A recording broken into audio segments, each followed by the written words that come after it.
श्री शिवाय नमस्तुभ्यम। हर हर महादेव भक्तों, ओम नमः शिवाय। जैसे कि मार्गशीर्ष का पावन महीना चल रहा है और इस पावन महीने में शिव नवरात्रि चल रही है। जैसे कि 8 मार्च को है महाशिवरात्रि, तो महाशिवरात्रि को किए जाने वाले कुछ विशेष उपाय हैं जो कि गुरुजी द्वारा बताया गया है। ये उपाय मनोकामना पूर्ति उपाय है। अगर आप बहुत सा उपाय करके थक चुके हो, आपकी मनोकामना पूर्ति नहीं हो रही है, तो ये उपाय करके महाशिवरात्रि के दिन जरूर देखिएगा।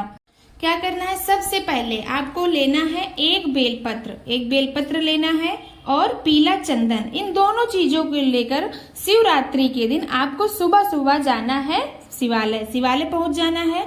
पूजा अर्चना कर लीजिए, क्योंकि शिवरात्रि है, महाशिवरात्रि है। उस दिन महाशिवरात्रि की आप पूजा अर्चना कर लीजिए। उसके बाद ये अपना उपाय करिए। क्या करना है, सबसे पहले आप दिशा का ध्यान करते हुए आपको बैठना है। उत्तर दिशा की तरफ आपको मुख करके बैठ जाना है। उसके बाद जो आप बेलपत्र लेकर गए हो, वो बेलपत्र आपको माता अशोक सुंदरी की जगह पर आपको समर्पित कर देना है, जो कि माता अशोक सुंदरी भगवान शंकर की सबसे छोटी पुत्री हैं।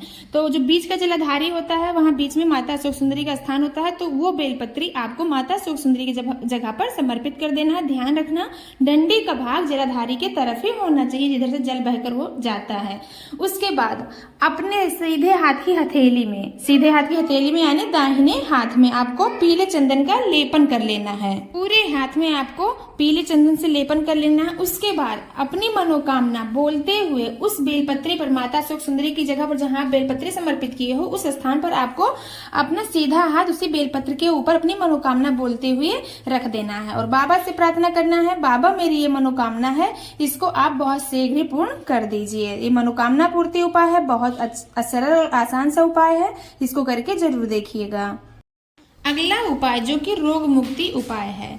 मान लो आपके घर में बहुत बड़ी बड़ी बीमारियां लगी रहती है, छोटी सी बीमारियां लगी रहती है। किसी को मधुमेह की बीमारी है, यानी शुगर की बीमारी है, बीपी की बीमारी है, या मिर्गी की बीमारी है, या कोई चर्म रोग से संबंधित जुड़ी हुई कोई भी बीमारी है और बीमारी आपका पीछा छोड़ ही नहीं रही है, तो आपको रोग मुक्ति पाने के लिए आपको महाशिवरात्रि के दिन ये उपाय जरूर करना है। क्या करना है, आपको लेना है एक धतूरा लेना है, फिर उसको हल्दी में लपेट लेना। हल्दी में लपेटना कैसे है, हल्दी ले लीजिए, थोड़ा सा टाइट, जैसे आटा गूंथते हैं ना, उसी टाइप का आपको थोड़ा सा गूंथ लेना है।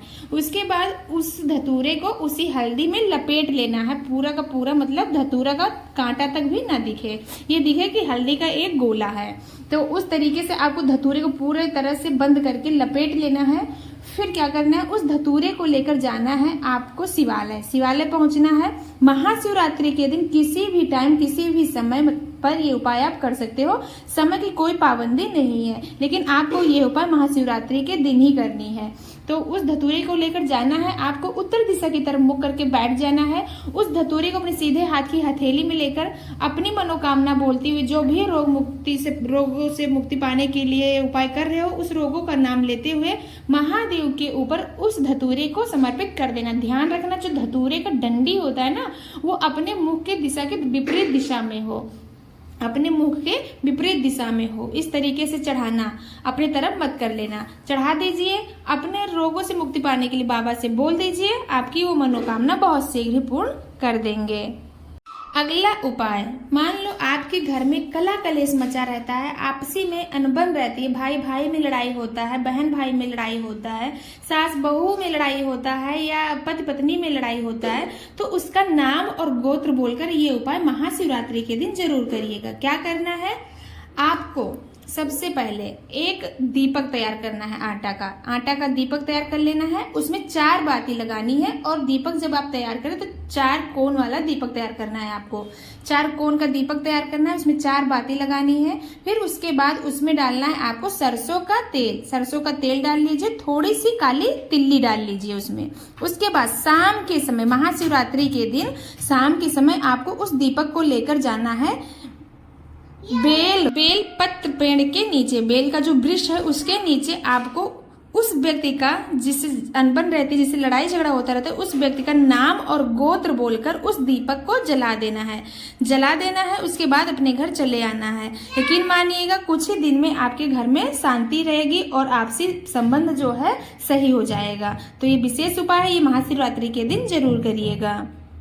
अगला उपाय जो कि आपको महाशिवरात्रि के दिन रात 9 बजे करना है। हाँ, टाइम का विशेष ध्यान देना, क्योंकि पंडित जी गुरुजी प्रदीप मिश्रा जी ने बताया है कि टाइम का ध्यान देते हुए आपको 9 बजे करेक्ट ये उपाय करना है। मान लो आपके घर में धन की कमी है, घर में बरकत नहीं हो रही है, पैसों की कहीं से आवक नहीं हो रही, कहीं से आ ही नहीं रहा, जो पैसा है वो आपके पास टिक ही नहीं रहा है, वो खर्च हो जाता है, तो ये उपाय महाशिवरात्रि के दिन रात 9 बजे जरूर करिएगा। क्या करना है, आपको लेना है एक समी पत्र लेना है, उसको हल्दी में भिगा लेना है।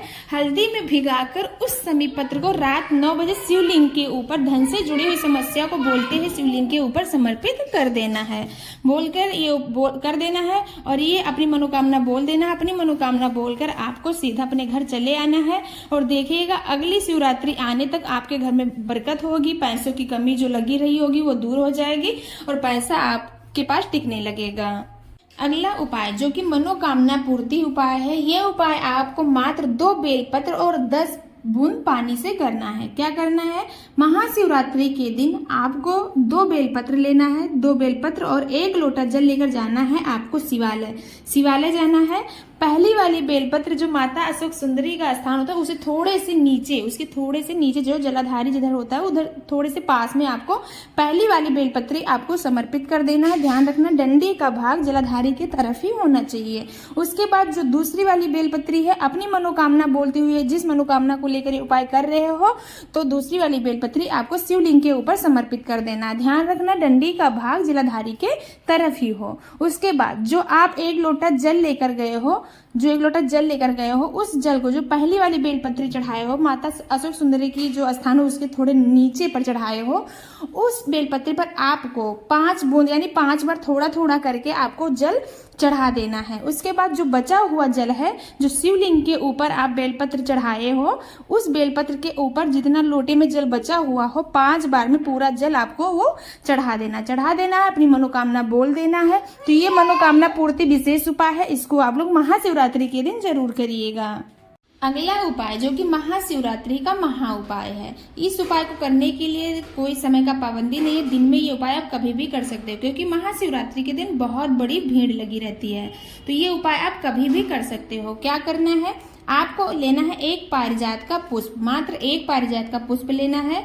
जो उसकी डंडी होती है ना, ऑरेंज कलर की होती है और सफेद सफेद पुष्प होता है, उस तरीके का आपको पारिजात का पुष्प ले लेना है। उसके बाद उस पारिजात के पुष्प को लेकर जाना है शिवालय जाना है, बैठ जाना है। उसके बाद जो वो फूल लेकर गए हो वो फूल आपको माता अशोक सुंदरी की जगह पर समर्पित कर देना है और उसकी डंडी का भाग जलाधारी के तरफ होना चाहिए। इसके बाद उसी फूल को आपको उठा लेना है और जो माता पार्वती का हस्त कमल है उसी पर आपको उस फूल को, पारिजात के फूल को चढ़ा देना। ध्यान रखना डंडी का भाग अपने मुख के तरफ हो, यानी जो शिवलिंग रखा है उस तरफ डंडी का भाग हो। उसके बाद वहां चढ़ाने के बाद फिर से आपको वही फूल उठा लेना है। फूल उठाने के बाद अपनी मनोकामना बोलते हुए शिवलिंग के ऊपर आपको समर्पित कर देना है। ध्यान रखना डंडी का भाग जलाधारी की तरफ ही होना चाहिए। तो ये बहुत सरल सा उपाय है, बहुत आसान उपाय है, महा उपाय है, एकदम नया उपाय है। ये महाशिवरात्रि के दिन जरूर करिएगा।